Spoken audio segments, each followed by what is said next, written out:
Can we fix this artwork? I believe whoever drew this Neuvilette fan art was going for a semi-realistic look, but the proportions and the rendering and the colors are kind of... I have nothing kind to say, so I shouldn't say anything, right? Oh wait, yes I should, because this is my old drawing, so I can and should say whatever the hell I want.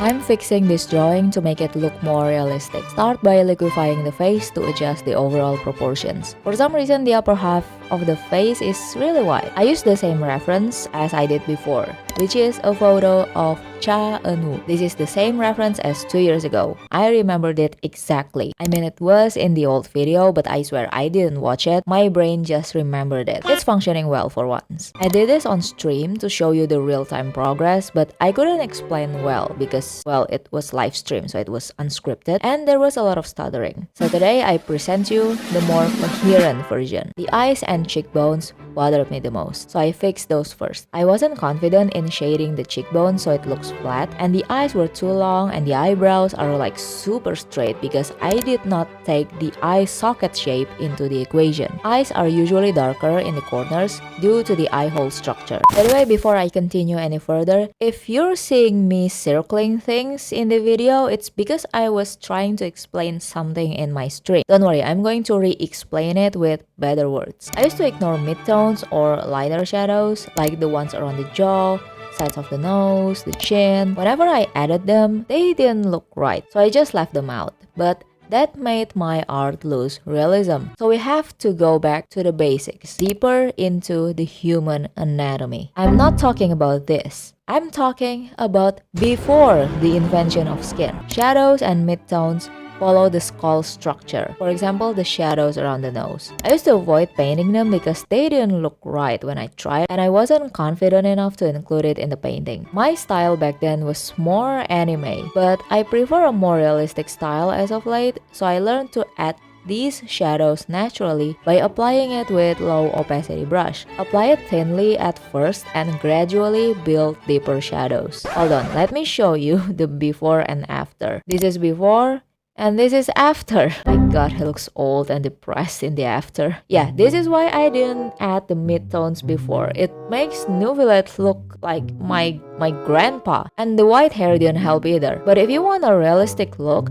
these shadows are necessary. It's just a matter of painting them right. Now let's fix the hair. I don't think I shaped it right back then, and my brush strokes were really sharp and detailed. And that's mostly because I didn't really know what I was doing. When painting hair, you should focus on the big shapes. I struggled to make it look natural, so I hid behind fancy little details and sharp brush strokes. This is something that I still do. So if you caught me drawing something unnecessarily detailed, just know that I don't really know what I'm doing. The best method I found for painting hair, by far, is to make the shadows look like a Hyundai logo and paint it in the middle of the hair. Most hair tutorials always tell you to divide the hair so it's easier to shade. You can definitely try that. I think it's a great idea, but for some reason it just doesn't work for me. I don't like using too many layers, and if I shade the hair separately, it just would look unnatural. Also, when shading white hair, don't use pure white as the base. It's too bright and your shading might end up too light. I used a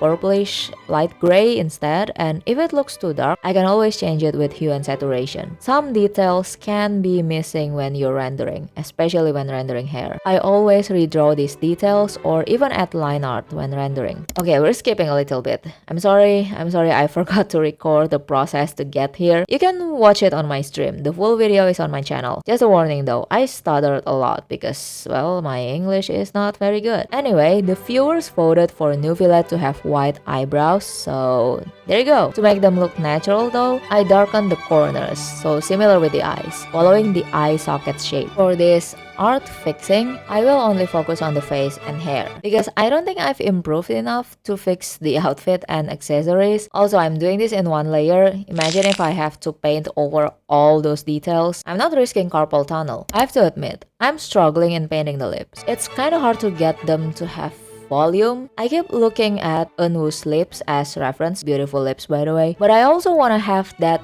blurry lip line like in the old artwork, I found that adding skin color to the upper lip line with low opacity brush gradually works great. Oh, and don't forget to flip your work. I hate doing that. During my stream, I almost didn't want to do that and would rather live in denial, but my lovely, oh lovely viewers encouraged me to flip it, and I'm a pushover, so I'm just joking, of course. You guys were really nice, but seriously, flip your work. Especially if you're drawing a front view like this. It's so easy to mess up the proportions. I think that's why I never draw the front view anymore. 3/4 view is like the best angle because you don't need to worry about symmetry. I've also taken a liking to paint the inside of the hair with lighter color because of Xiaohongshu. Yeah, it's not very noticeable here because Neuvillette's hair is white. White hair sometimes blend with the skin, especially if the character has light skin, so make sure to add a darker shadow right below the hair. To make it more stylized, I'm adding a dramatic shadow under his bangs. It doesn't have to follow the hair shape exactly. This is actually more of a redraw rather than fixing because the face changes completely. This is what he looks like before, in case you forgot. You might think this looks easy because I sped up the footage and I did a lot of jump cuts, but it's actually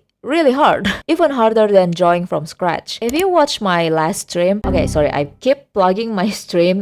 I promise this is the last one, okay?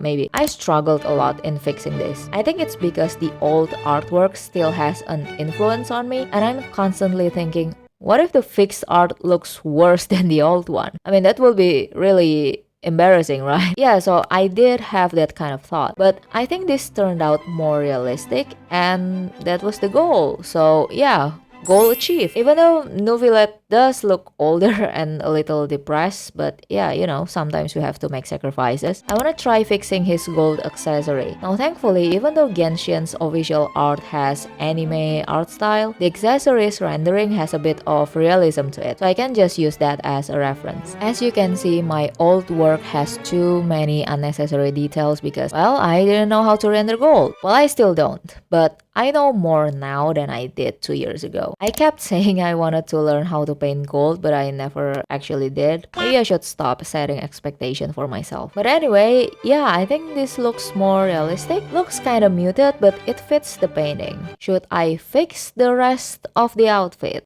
No. Okay, now it is time to add more details. This is where I can stylize the painting, like exaggerating Neuvillette's lashes. He has 2 long lower lashes on each eye, so I'm making sure they stand out. I also learned from Xiaohongshu to draw the lashes shadow on the aegyosal or the under eye fat. It is such a simple method, but the result is really pretty and it adds more dimension to the face. Plus, the painting looks more stylized this way. I usually just play around with the eyes for stylization because they're quite versatile, especially the iris. They're like a blank canvas. Now thankfully, Neuvillette's eye design is not too crazy. He just had diamond pupils with red outline around the rim, so it's not that hard to keep it realistic. If he had eyes like Hu Tao or Nahida or Furina, I love Furina, it would be more challenging. To stylize it even more, I'm going to add some hidden colors. I have a dedicated video on that, so check that out. Basically, it's adding subtle color variation to the painting. Usually we're using cool colors like blue or purple, and I applied it mostly on the shadows. But make sure to use colors with similar values as the original painting.